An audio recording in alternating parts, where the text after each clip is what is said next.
kind of like the devil says in that film with Al Pacino, Devil's Advocate. He says, I know every button, every thing to push, every lever to pull. That's what Madison Avenue knows. And so they openly in their own documents, and I can give these to you if you want, you might have already seen them, say 100 years ago they were going to push and control and make us dumb, make us decadent, feed into that feedback loop to get the general public satiated, bred in circus like the Roman Caesars did, so the elite can go on above us and build their real technological system while we're diverted kind of in this suppressed level. And they sell us on things that sound good. Like you do fly over L.A., and it doesn't look like a cancer on the landscape, belching black smoke. If you were an alien flying over, you'd say, that looks like some type of cancer. It's a disease. And, it's... I don't know. The whole conversation is very. It's like, what came first, the chicken or the egg? Have people always been lazy, or is somebody making people lazy? I think both. And I think if there's going to be real leaders in this world, if there's going to be a real leader, it's not going to be a leader that's coming from this system that we have right now, because this system is a mess. Like, you need someone who's not trying to make any money. You need someone who's actually trying to help people. And that's very difficult to find. Well, Joe, the problem is, going back to the original point, is everybody wants to take care of their environment at an instinctive level. Doesn't mean we do. And a lot of this sounds reasonable. We don't feel it. Exactly. We don't feel it, like you said, consciously, though it is affecting us. The problem is the elites are going to use this to totally enslave us and do a lot of bad things. And I indict those elites and say, your end doesn't justify your means, and you're doing more damage to the earth than the fake carbon taxes you're pushing, when carbon is what plants breathe.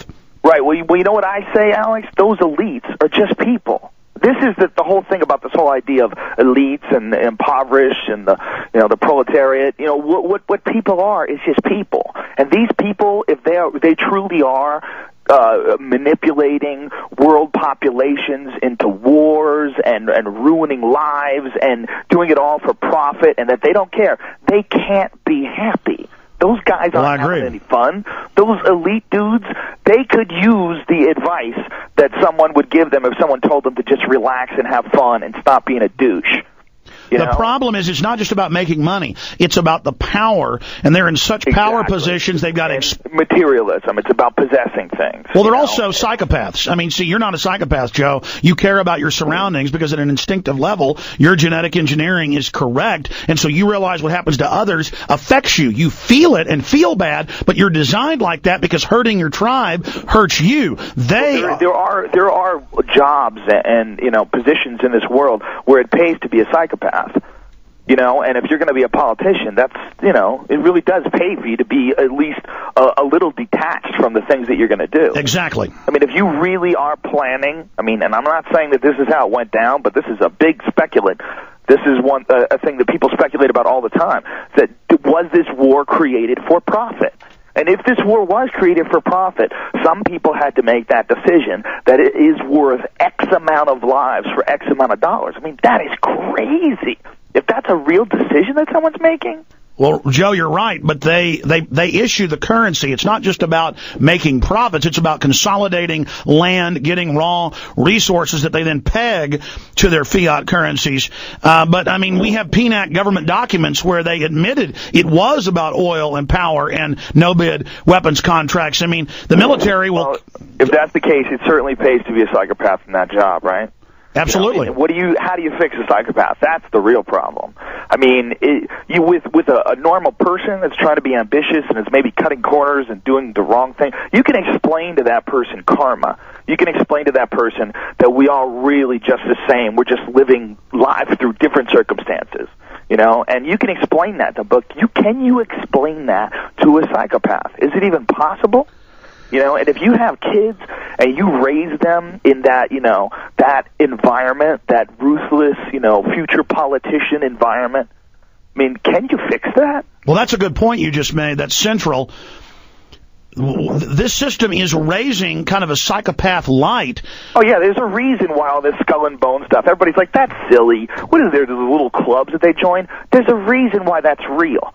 But what we don't understand is there is an entire culture like an ancient culture in this country. Wow. It's been around for a long time. Of people who are raising their children to be in power. And there's families that have been in power forever. And the fact that people want to call that a conspiracy theory or like what? How much evidence do you have to see before you want to look into it? Joe, stay there. Let's come right back after this quick break and talk specifically about that. That's an amazing point. Stay with us. And central figure, the host, of course, Fear Factor, and then News Radio before that. So many other hats. The host of the commentator for Ultimate Fighting Championships just did a big one this Saturday that I know most of my office went to. I've got a new addition to the family, so I couldn't go. Wish I could have. But Joe Rogan joins us. My websites, of course, are Infowars.com and PrisonPlanet.com. Joe, flesh that out, because that's a point I've made before but rarely do, and it's so central how you have lots of even low-level petty elites that think they're members of the elite. They're trained to hate the general public, that the public's to be fed on. And when you get to skull and bones level and royalty level, it's even admitted in mainstream books that they train them to be cold-blooded and enslave the public and to have this us against them mentality. And they're really they're breeding almost a psychopathic view into them, and that's what the mock sacrifices are about and the devil worship is about.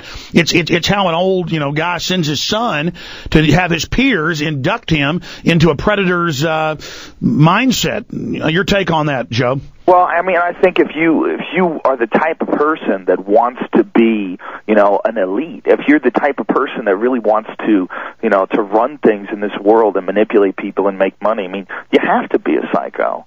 And your kids are going to be psychos too, because you're going to raise your kids. If you keep them in that environment and you have your kids grow up and seek political offices and seek influential positions in society and in business, I mean, you're going to develop psycho kids for sure. Those kids are going to want to be like daddy, ruthless daddy who raised them and taught them how to do it. And they stay together, and these groups and these families that have been around, they've been around for hundreds of years doing this. I mean, it's not like it's hard to follow.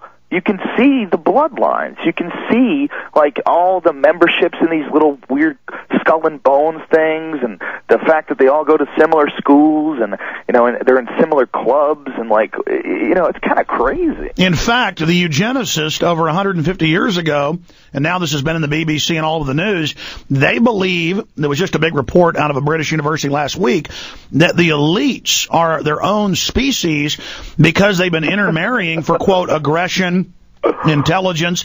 They already believe they're another species. And see, Joe, they're going to use the environmental movement. I need to send you my new film, Endgame. Wow, that's a really interesting theory, sort of like a different breed, like different breeds of dogs. That's what they say.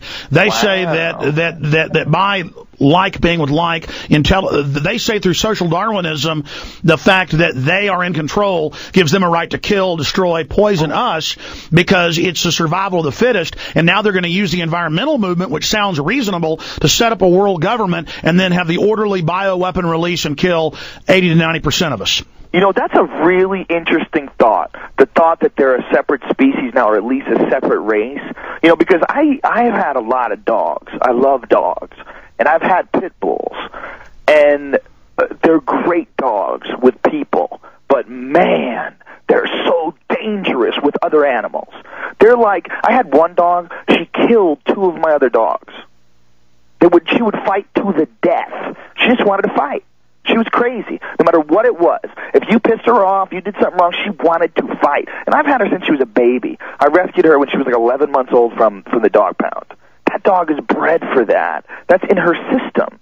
And the way they made pit bulls is by breeding them for like 1,000 years. I mean, who knows how long they've been doing it, but for hundreds of years at least. The most aggressive dogs. And they bred a terrier with a larger bulldog, and they got this dog that was a medium-sized psychotic animal. And then once they got the breed, what they did was they made sure that they only kept alive and breeding the ones that would fight to the death. Any dog that would quit, they would kill him, and they wouldn't let him breed. They would cull him from the breed.